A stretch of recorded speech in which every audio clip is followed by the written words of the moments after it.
They said I was just the bookworm in the corner, always reading, always quiet.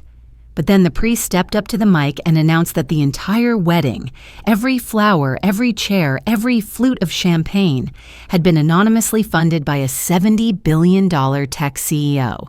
People gasped. My mom clutched her pearls, and that's when I stood up, walked to the front, and said, "That CEO is me." Hi, I'm Natalie. For most of my life, I was the girl they forgot to mention, the one behind the camera, never in the frame, but on that day, everything changed, on my terms. Before we dive into the story, I'd love to get to know you a little better. Drop a comment below and let me know where you're watching from. That way I can send you a special shout out. Now let's begin our story together. The envelope was cream-colored and elegant, sealed with a faint gold crest, but my name on the front was misspelled. Again. Natalie Brooks. No I, no attention to detail. Just enough to say they remembered me, but not enough to show it mattered. I stood in my kitchen, sunlight catching on the edge of the butcher block counter, and ran my thumb along the flap. The wedding was in 2 weeks. No note. No, we hope you can make it. Just a card with swirling script and a schedule packed with monogrammed brunches and family photo ops. The only thing missing was sincerity. I placed it beside a coffee mug still half full and stared at the invitation. It reminded me of that Christmas when everyone in the family got matching silk robes from Bloomingdale's. Mine had been fleece, discounted, 2 sizes too big. "We weren't sure about your size," my mom had said brightly, though she'd bought Vanessa's in tailored petite. I remember smiling and thanking her. I always smiled and thanked her. My phone buzzed. Jasmine. I picked it up and walked toward the back room, away from the open windows. The call was encrypted, standard for us. On screen, Jasmine's face came into view, framed by her short, midnight black bob and the clean lines of her home office in Seattle. "Hey," I said. "You see the final doc?" she asked without preamble. Her voice was crisp, just like her blazer. "Just skimmed it," I replied, grabbing a pen and tapping the back of my notepad. "Everything from Zurich looks solid. Tokyo's on board? They signed off 20 minutes ago." I smiled but didn't show it. "That means we're locked." She nodded once. "Midnight Friday, just ahead of your sister's big day." I almost laughed. "The timing is poetic." Jasmine leaned closer. "You sure you want to go? They didn't exactly roll out a red carpet." I walked to the window and watched a young couple outside push a stroller past the bookstore below. A small dog trotted beside them in a gingham vest. "They didn't even spell my name right," I said. "But yes, I'm going." "Because of the press?" "Number." "Because they still think I'm the girl who disappears into dusty corners." Jasmine was quiet for a beat, then said, "They're in for a surprise." I didn't answer. I was already drifting into the memory of the day I won the regional coding competition back in high school. I was 16, the only girl in the top 5. I'd stayed up nights perfecting a natural language processing model that could simulate small talk with a frightening level of realism. I placed first. My name was in the local paper. I taped the article to the fridge. No one ever mentioned it. The fridge was cleaned the next day. I still remembered how I'd sat through Vanessa's entire senior year musical. Twice, even the dress rehearsals, while she sang off-key and our parents clapped like she was a Broadway legend. "They just don't know who you are now," Jasmine said gently. "That's the point," I replied. "They're going to learn." I ended the call, closed the laptop, and stood still for a long moment. The quiet in my apartment was familiar. Not lonely, just intentional. Everything here was chosen. The cool gray walls, the eucalyptus-scented candle I hadn't lit in months, the small black turntable in the corner with a single record always ready, Miles Davis. Kinda blue. There was comfort in precision. I walked toward the hall closet. On the top shelf, behind a stack of winter scarves I hadn't used in 2 years, was a black garment bag. I pulled it down slowly, unzipping just enough to see the shimmer of deep emerald silk beneath. They think they've seen me dressed up before. Business casual at best, flats, a cardigan, maybe mascara if I remembered. But this was something they wouldn't forget. I laid the garment bag on the bed. My reflection caught in the mirror across the room, and I studied myself for a moment. Hair tied back, no makeup, oversized t-shirt. To them, I was still the bookworm, the one who worked in data or something, the sister who always smiled politely and stepped aside.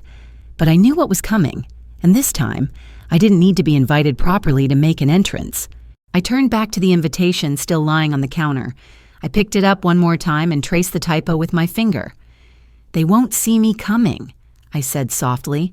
Then I zipped the garment bag shut. "You're here!" Vanessa's voice rang out before I even reached the end of the path. She stood near the entrance to the garden terrace, framed by climbing wisteria and soft peach drapes. Her arms opened in an exaggerated welcome. "We thought you weren't coming." "I got the invitation," I said simply. She blinked, then smiled too wide. "Right, of course. Mom sent those. You look comfortable." "I dressed for brunch," I said, smoothing the front of my linen dress. It was a soft gray blue, simple, polished, understated. I had chosen it the way I chose most things, deliberately. Inside the garden, the air was syrupy with late summer warmth. Gardenias lined the walkway. Tables were draped in ivory cloths and set with gold-rimmed china and monogram napkins. A string quartet played softly under a magnolia tree. It was all very southern, very curated. A staff member with perfect posture led me to a table near the back, just left of the service station and a bit too close to a humming fan. A quick scan of the long table confirmed the pattern. Vanessa and Spencer were seated dead center with both sets of parents flanking them. Aunts, uncles, family friends extended outward in rings of relevance. I was placed like an afterthought. Behind a potted fern, I could barely see the couple. Not that I needed to. I folded my napkin across my lap and reached for the glass of water already sweating beside my plate. A waiter arrived with a small basket of biscuits. I murmured a thank you. He smiled like he recognized the dynamic but said nothing.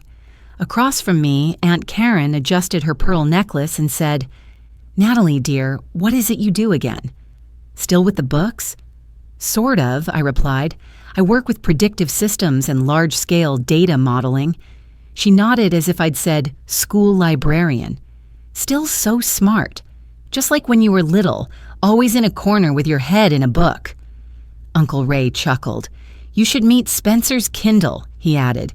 "You two would get along great." There was laughter, light, polite, oblivious. I smiled and took a bite of the biscuit. It was flaky, buttery, and slightly warm. Someone at this brunch had done their job exceptionally well. Not everyone was phoning it in. My phone buzzed under the table. Jasmine. "Final board signatures tomorrow at 9 a.m. Zurich confirmed." I let the message sit for a beat before replying. "Me. Good. Hold press until after." A second buzz. Jasmine. "You sure? It's clean. Big impact if we drop it ahead of the wedding." Me. "Not yet. I'm not done listening." At the front of the table, Evelyn rose to introduce a guest from the Langley side. When she gestured vaguely toward me, she said, "And that's our Natalie, our quiet one. She's always been thoughtful, always reading something."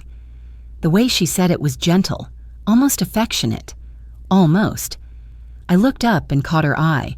She held my gaze for half a second, then turned back to her speech. It was like being applauded for your invisibility. A waiter poured fresh juice into my glass, orange, with a hint of something floral, maybe elderflower. I thanked him again and he gave me a subtle nod before walking off. Vanessa stood now, holding a glass of champagne. "I just want to say thank you," she said, voice bright and beaming, "to everyone who's helped make this weekend so magical.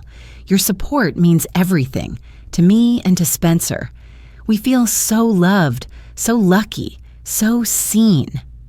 Her eyes scanned the crowd as she said it, skipping over me like I wasn't even there.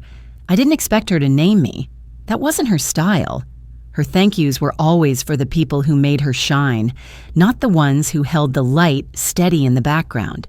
Spencer stood as she sat down, his arm draped around her chair. He lifted his glass high. "To the future Langley Empire," he announced, "and to those who support it."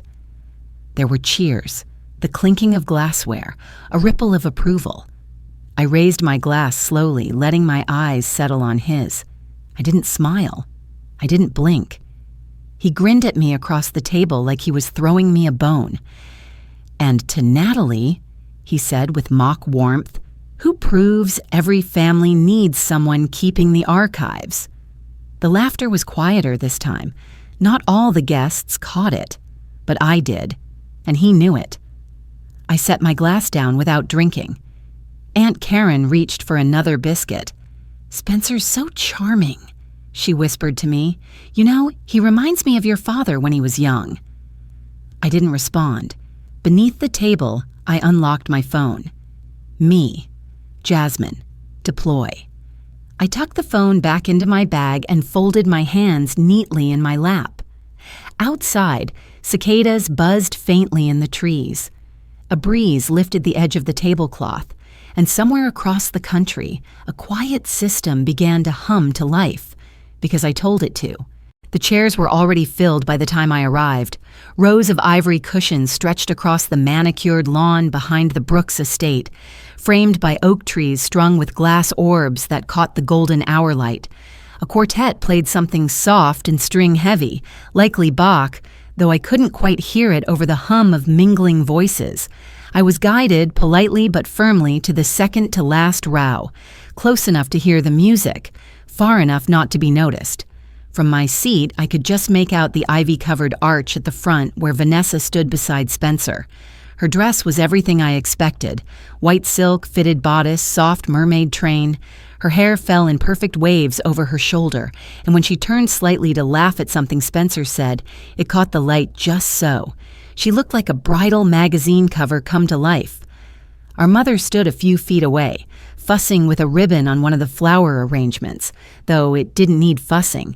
She did things like that when she was nervous, repositioning perfection to make it hers. When Father Thomas stepped to the front, the quartet quieted, and so did the guests. He smiled gently, the way someone does when they're about to say something unexpected. "Before we begin," he said, "the couple has asked me to share a brief note of gratitude. As many of you know, today's ceremony and much of this weekend's celebration has been made possible through an anonymous gift." A murmur rippled through the crowd. Several heads turned. I saw Aunt Karen lean toward her husband, her mouth forming the words, "Did you know that?" Father Thomas held up a hand, waiting for silence. A gift from a leader in the field of artificial intelligence, someone whose impact on the tech world has been both transformative and, until now, largely behind the scenes. They've chosen this moment to step forward. He paused, then turned slightly, as if giving a signal, and just like that, every eye turned toward me. I stood slowly. I hadn't rehearsed this moment. Not exactly. But I'd lived with the weight of it for so long that the steps felt instinctual. My heels pressed softly into the grass as I made my way up the aisle. The music had stopped. Even the breeze seemed to hush. I passed uncles with jaws slightly slack, former classmates blinking in surprise, and Evelyn, my mother, her hands frozen mid-clap around her clutch. Vanessa didn't move. Spencer tilted his head, squinting as if trying to make sense of what he was seeing. When I reached the front, Father Thomas stepped aside and I took his place at the microphone. For a brief moment, I looked out at the faces, some familiar, most forgettable, all of them watching. Then I took a breath. "That CEO," I said, voice steady, "is me." Dear friend, what would you do if you were in my shoes? I bet you can't guess what's coming next. But before we go any further, drop a 5 in the comments if you're still with me, because what happens next might just leave you speechless. The silence that followed wasn't empty. It was loaded, like everyone had inhaled at once and forgotten how to exhale. Someone in the back coughed. I heard the clink of a wine glass tipping somewhere to my right. Evelyn's face was unreadable. Her lips were parted slightly, but no sound came. Vanessa looked as though someone had pulled the floor out from under her. Her fingers tightened around the bouquet. Spencer's expression shifted from confusion to something else. Recognition, maybe. He knew the name, the company, the acquisition that had slipped through his firm's fingers months ago. I didn't say anything else. I didn't need to.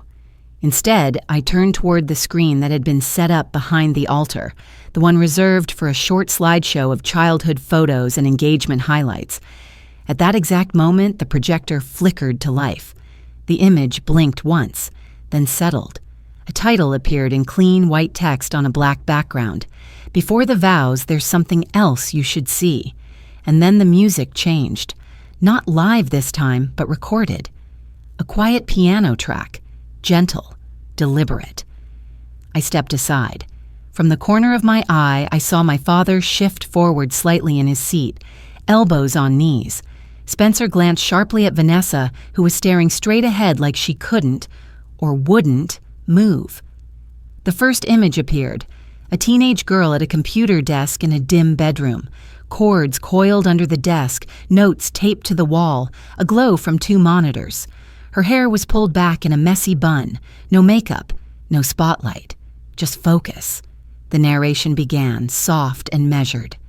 My name is Natalie Brooks. You may know my sister. You may know my family, but you probably don't know me. The camera panned over headlines. Quiet force behind predictive AI firm. Anonymous bidder acquires Virion subsidiaries. Selling. The librarian CEO? There were clips from closed-door conferences, blurred faces in dark suits, charts, algorithms, a map lit with real-time data flows. Then Jasmine appeared briefly in a quick clip saying, "Natalie doesn't just understand systems, she builds new ones." The video wasn't long, maybe 3 minutes, but every second rewrote a narrative that had lived in that family for decades. As it ended, the final frame lingered. Solara Metrics founder and CEO Natalie Brooks. The screen faded to black, and the lawn stayed quiet. Nobody clapped. Nobody said a word. But something had shifted. They saw me now. Not just the bookworm, not the girl who disappeared into the background at recitals and birthdays, not the afterthought in family photos. They saw me, and for the first time, I didn't need to explain anything. The mic still stood a few feet behind me. I didn't return to it. I simply gave Father Thomas a slight nod and turned toward my seat. As I passed Vanessa, I saw her lips press into a line. Her bouquet trembled just slightly. Spencer didn't look at me. His jaw was tight. Evelyn's hand clutched her purse as if it were a life preserver. I returned to my seat. The air was different now, thicker, slower. The quartet didn't resume playing. Then the screen blinked once more, and a second title faded in. Part 2, The Choice We All Make. And just like that, it wasn't over. The screen lit up, and so did their faces, though not all for the same reason. I didn't look behind me. I could feel them shift in their chairs. Silk dresses rustled. A champagne flute clinked softly against a plate. Somewhere to the left, someone inhaled sharply, the kind of breath you don't mean to take but can't stop yourself from taking. The music was gone now, replaced by silence and the low hum of the projector, which had become the center of everything. The first image was simple. Me, much younger, hunched over an old laptop in a campus dorm room. My voice came through, soft but clear. I used to wonder if people like me ever mattered loud enough to be heard. That clip faded into a grainy late-night shot, my hands typing while a cup of instant coffee sat beside the keyboard, untouched and growing cold. I didn't have a pedigree. No one was waiting for me to impress them. I just kept building. The footage jumped forward. A montage. My first job, stacked monitors, whiteboards filled with code. Then a quick clip of Jasmine in a sleek, window-lit space, introducing a prototype of what would become Solara's earliest interface. "The real power," she said into a mic, "is in understanding what people need before they know it themselves." More cuts. A contract signing in a windowless boardroom. Faces blurred for privacy, but the tension in their body language spoke volumes. Voiceovers layered with my narration. Data privacy, infrastructure analytics, global transportation modeling, AI deployments. No one ever connected to me. The guests didn't blink. I could feel it. A new clip. Me again, now older, more poised. The lighting was dim. One of those closed-door investor briefings where no one took photos and everyone took notes. I was on stage in a tailored navy suit, holding a remote. "My name is Natalie Brooks," I said on screen, "and Solera Metrics doesn't sell to users. We serve systems." I remembered recording that speech. I'd rehearsed it in front of a mirror and again in my living room, alone, until I knew every inflection by heart. I wasn't aiming to impress. I was aiming to be undeniable. On-screen graphs shifted, contracts closed, headlines flashed. Unknown shell firm buys up 7 key analytics patents. Blackout intelligence network beats Wall Street to $2.6 billion deal. Who owns Solera? Then finally a close-up. I looked straight into the camera, my hair pulled back, no frills, no apology. Success never needed their permission. The words hung for just a moment before dissolving into the Solera logo, sharp and white against a dark background. A beat later, another line appeared beneath it. Founder and CEO Natalie Brooks. The screen dimmed. There was no applause, not yet. Just the quiet of understanding, or maybe recalibration. I finally turned around. Evelyn hadn't moved, but her mouth was slightly open. One hand rested on her clutch, the other on the arm of her chair, fingers slack. She looked like someone who had walked into a story halfway through and realized she wasn't the main character anymore. Vanessa didn't say a word. Her eyes were wide, not in shock, but something heavier. Like she was running through every memory of me, every skipped acknowledgement, every backhanded "she's always quiet," and finding herself in all of them.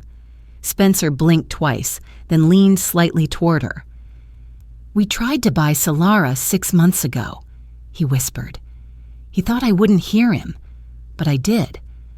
My father sat very still, his expression unreadable, the way it always was when he didn't want to weigh in. But his hand was on his knee, thumb tracing an invisible line over the fabric of his pants. I'd seen that movement before, when he watched stock prices dip, or when something clicked in his mind, but he wasn't ready to speak. Aunt Karen dabbed her mouth with a napkin she hadn't used all meal. I could have walked out right then, let the moment sit like a perfectly timed checkmate. But that was never the point. This wasn't about winning anything. It was about presence, ownership, not in dollars or articles, but in acknowledgement. The quartet began to stir. A violinist repositioned her bow. I stepped forward slightly. Not to the mic, not to the altar, just far enough that they'd have to see me standing there, not as a placeholder in a back row, but as the woman who had been quietly reshaping the very world they read about in headlines and never imagined I could touch. I looked at Evelyn. For once, she didn't look away. I held her gaze. She opened her mouth like she wanted to say something, but no sound came. Jasmine had asked me once why I didn't tell them earlier, why I let them believe I was someone else entirely, and I remember answering, because they already decided what role I was supposed to play. I just chose not to argue. Now, the script had flipped. No shouting, no retaliation, just truth. And in a family that spent decades polishing surfaces, I had finally broken through the glass, without ever needing to raise my voice. The ceremony hadn't begun, but something far more permanent had. The violinists started playing again, a soft melody, familiar and well-rehearsed. But nobody was listening, not really. Some guests sipped their champagne with exaggerated focus, pretending to be engrossed in the citrus notes. Others shuffled napkins or scrolled their phones, eyes flicking up nervously anytime I moved. I stood near the back corner of the reception tent, close enough to the dessert table to admire the lemon tartlets, but far enough from the center to keep my breathing steady. The chandeliers swayed gently from the fans overhead, their reflections dancing across the linen tablecloths. Outside the clear walls of the tent, fireflies blinked in the softening dusk, uncaring and untethered. My father was talking to a judge he used to golf with. I could see the crease forming between his brows, a signal that he hadn't yet figured out how to explain me. Or maybe he was just calculating what this meant for the family brand. Across the room, Spencer kept his arm looped around Vanessa's waist, though she seemed more statue than bride now. Her smile had cracked at the edges, as if too much truth had settled into her bones. Evelyn approached. Her heels barely made a sound on the wood-paneled floor, but I felt her before I saw her. Years of second-guessing had trained me to anticipate the tone before it arrived. She stood beside me, close but not touching. Her mouth curved upward thinly. "You could have told us," she said. I turned toward her just slightly. "Would you have listened?" She blinked once. "You've always had a flair for timing. I've always had a sense of when people are finally paying attention." She looked away then, toward the tent entrance where a pair of flower girls chased each other between table legs. This was supposed to be Vanessa's weekend. I nodded. And now it still is, just remembered differently. She didn't respond. After a moment, she walked away, her perfume lingering in the air like unfinished conversation. A waiter appeared beside me with a tray of mini pecan pies. I declined with a small smile. My phone buzzed. "Jasmine, you're trending." Jasmine. Forbes and TechCrunch just ran the clip. Press conference confirmed for Monday. I typed a quick reply. Me. Good. Keep it simple. Lead with the product, not the twist. Jasmine. Understood. Jasmine. Also, I'm proud of you. I stared at that last message for a second longer than necessary. Then I locked the screen and slid the phone into my bag. At the front of the room, Vanessa rose. She tapped her glass with a knife. Once, then again. The room fell quiet, but not expectant. Just still.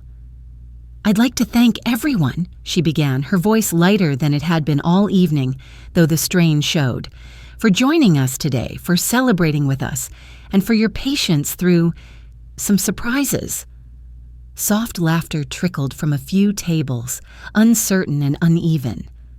"I'm grateful for my family," she continued, "for my husband, of course, and for those who continue to show up in whatever form they choose." She didn't look at me. She didn't have to. The toast ended quickly, and the applause was polite. No one stood. I waited until the room settled again, then walked slowly toward the center. Not rushed, not rehearsed, just present. I reached the microphone, tapped it once to test.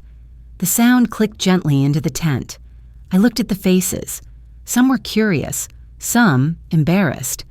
Others braced, unsure of what I might do with the spotlight now that I'd stepped into it. I cleared my throat. "There's a particular kind of silence," I began, "that doesn't come from peace. It comes from being overlooked, from being dismissed, from being invited late, or not at all." No one moved.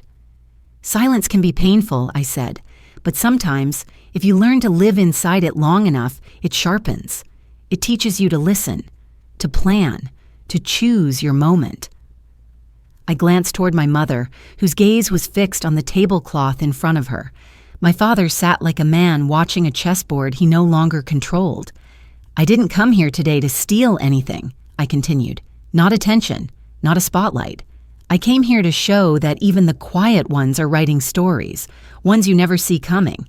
I paused. "And for me? Silence wasn't a prison. It was preparation." I lifted my glass. "To silence," I said. "It can be painful or powerful. I chose power." This time, no one laughed, but a few guests raised their glasses, slowly, uncertainly, as if trying to decide which version of me they now believed in.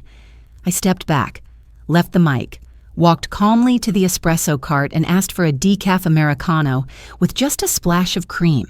As the barista handed it to me, I felt a presence behind me. Spencer. His voice came low, nearly a whisper. She played all of us. I didn't turn. Vanessa answered before I could. "No, she said from just behind him. She waited. The words hung in the air like the final note of a well-played song. I took a sip of my coffee and let the warmth settle. The night moved forward, slowly, awkwardly, but forward. For the first time in a long time, I didn't feel like I was on the sidelines of my own life. I was exactly where I needed to be, not because I had claimed the room, but because I had made them finally look. I thought I was leaving quietly, slipping out while the fireflies still danced and the catering team folded linens under soft amber lights. My heels tapped softly across the flagstone as I stepped into the chill of a late September evening. It was 10:30. The celebration had softened into a murmur of leftover cake and conversations no one would remember. Jasmine was already waiting in the car. Her sedan idled near the gate, headlights cutting 2 narrow lines through the gravel driveway. The engine hummed steady, low and warm. I pulled the door handle and slid into the back seat. Jasmine turned halfway, one elbow propped on the center console. "Everything okay?" she asked. I nodded. Better than okay. I didn't elaborate. She didn't push. She turned back to her screen. "We're wheels up at 7. DC's ready." I leaned back against the seat, let the leather catch the tension still lingering in my shoulders. That's when I heard it. A light knock on the window. I glanced up. My mother. She stood on the driver's side just behind Jasmine. Her makeup had faded in patches around her eyes, and one earring was missing. She didn't look composed. She looked human. I pressed the button and let the window lower a few inches. "Why now?" she asked softly. Her voice didn't carry the edge it usually had. It was thinner, rawer. I looked at her, really looked. The posture she always kept straight had wilted slightly. The careful updo was coming undone. And in her expression, I saw something new. Not regret, exactly. Not apology. But the beginning of something that might become both. "You didn't see me, Mom," I said. "That doesn't mean I wasn't becoming." She swallowed hard. "We thought you were okay with the background." "I was," I said, "until I wasn't." She nodded, once, slowly, then stepped back. No grand gesture, no final plea, just space. The window rose again, soft and soundless. We were about to pull away when Vanessa appeared from the side path near the catering tent. She walked briskly, but without urgency. Her dress was wrinkled at the hem, and she carried her shoes in one hand. She stopped beside the car and leaned down, eyes meeting mine through the glass. "I meant what I said during my toast," she said, voice even. I tilted my head slightly. "Which part?" "That you showed up in your own way," she said. Then after a pause, "But now I see you." I looked at her for a long second. "That's enough," I said. She gave a small nod and stepped back. No tears. No explanations, just acknowledgement. And in families like ours, that was more than I'd ever expected. Jasmine tapped twice on her phone screen, signaling the driver. "DC's waiting," she murmured. The car eased forward. I turned my head to look out the rear window. The estate slipped away in pieces, the lanterns, the hydrangeas, the guests still lingering near the valet stand. Evelyn's figure faded into the shadows beneath the stone archway. Vanessa, half lit by the last garden lamp, stood still, watching us leave. I took one last look, not to gloat, not to grieve, just to remember. When you grow up being told to keep your head down, you get good at watching, at reading rooms, parsing tone, sensing the weight behind what isn't said. But tonight I'd spoken. Not loudly, not dramatically, just enough. The gate opened slowly in front of us. The gravel shifted under the tires, and just as the rear-view mirror caught its last glimpse of the house, I saw him. My father. He stood at the edge of the wraparound porch, hands in his pockets. No expression, no wave, but as the car pulled farther down the driveway, I heard something. He was speaking to someone near him, maybe a guest, maybe no one at all, And he said it plain, like a fact he'd known all along, but only now remembered how to say. "That's my daughter." I didn't turn around. I just leaned into the seat, eyes forward, hands still. We didn't leave with noise. We left with clarity. Sometimes the quietest goodbye leaves the deepest echo. As the headlights faded into the night, what lingered wasn't noise, but clarity. In families, we don't always see each other clearly until someone steps beyond the version we've built of them. And yet, love has room to grow even in silence, especially when we stop expecting people to explain their worth. If this story reminded you of your own quiet strength, or someone who once waited too long to be heard, feel free to share your thoughts. I'd love to know what you're carrying and what you've let go.